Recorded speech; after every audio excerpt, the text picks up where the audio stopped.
আমার ভোগান্তি যেদিকে যাক শিক্ষার্থীতে এটা যুক্তি, কারণ সারা জীবন তো একজনে খাইলে হবে না।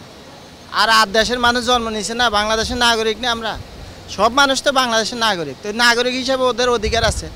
খালি একজনে খাইলে তো হবে না, সবাই খাওয়া উচিত, সবার তো অধিকার আছে, সবাইয়ের চিন্তা ভাবনা আছে, সবাই লেখাপড়া করে তো ভবিষ্যৎ নিয়েই চিন্তা ভাবনা করে। তো এই চিন্তা ভাবনা যদি সবাই একজনে খাই শেষ করি আল্লাহ, তো আমি আর লেখাপড়া করি লাভ কি? আমি কি বদলা দেবো, কামলা দেবো? আমরা চাই যে এটা একটি দ্রুত সমাধান হোক, দ্রুত সমাধান করে তাদের বাড়ি চলে যাক। আমরা যতটুকু জানি যে কোর্টে ইতিমধ্যেই বোধহয় একটা রায় আজকে চলে এসেছে, রায় একটা চলে এসেছে, স্থগিতাদেশ প্রত্যাহার হয়েছে। সেক্ষেত্রে আমরা বিশ্বাস করি হয়তো বা ছাত্ররা সেই প্রত্যাহারের কারণে তারাও প্রত্যাহার করে চলে যাবে।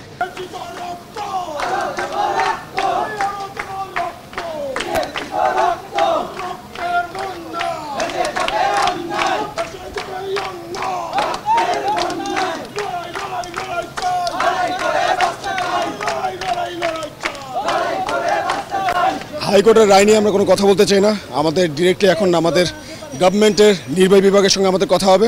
তারা যতক্ষণ পর্যন্ত না আমাদের দাবি মেনে নিচ্ছে এবং বাস্তবায়ন করার জন্য পদক্ষেপ নিচ্ছে, ততক্ষণ পর্যন্ত আমাদের আন্দোলন চলছে, আমাদের আন্দোলন চলবে। যতক্ষণ পর্যন্ত না আমাদের দাবি মেনে নিচ্ছে ততক্ষণ পর্যন্ত এই ব্লকেট চলবে এবং এর চাইতেও কঠোর কোনো কর্মসূচিতে হয়তো আমরা যেতে পারি। কষ্ট হচ্ছে, তারপরও আমি এই আন্দোলনের পক্ষে, যেহেতু এটা আপনার ছাত্ররা আন্দোলন করছে, আমি ওদেরকে আন্তরিকভাবে ধন্যবাদ জ্ঞাপন করছি। কোঠা এক শ্রেণীর লোক কোঠা পাবে আর সাধারণ মেধাবীরা সেখান থেকে হারিয়ে যাবে, এটা কিছুতেই সম্ভব না। আমি এই ছাত্র আন্দোলনের সঙ্গে একাত্মতা ঘোষণা করছি।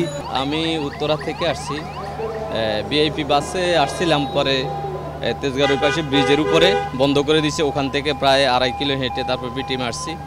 বিটিএম কাজটা আসছে, এখন ব্যাংকে ঢুকবো, ব্যাংকে কিছু কাজ আছে, তারপরে উত্তর দিকে আবার ব্যাক করবো, দেখি কীভাবে যেতে পারি। আমরা সকাল 10টা থেকে এখানে বসা, কারণ আমরা ভাড়া চালিত গাড়ি চালাই, আমাদেরকে মহাজনকে জমা দিতে হয়। আমরা তো আমাদের পেট আছে, বউ বাচ্চা আছে, আমাদেরকে চলতে হবে ঠিকঠাকভাবে, কিন্তু চলতে পারছি না।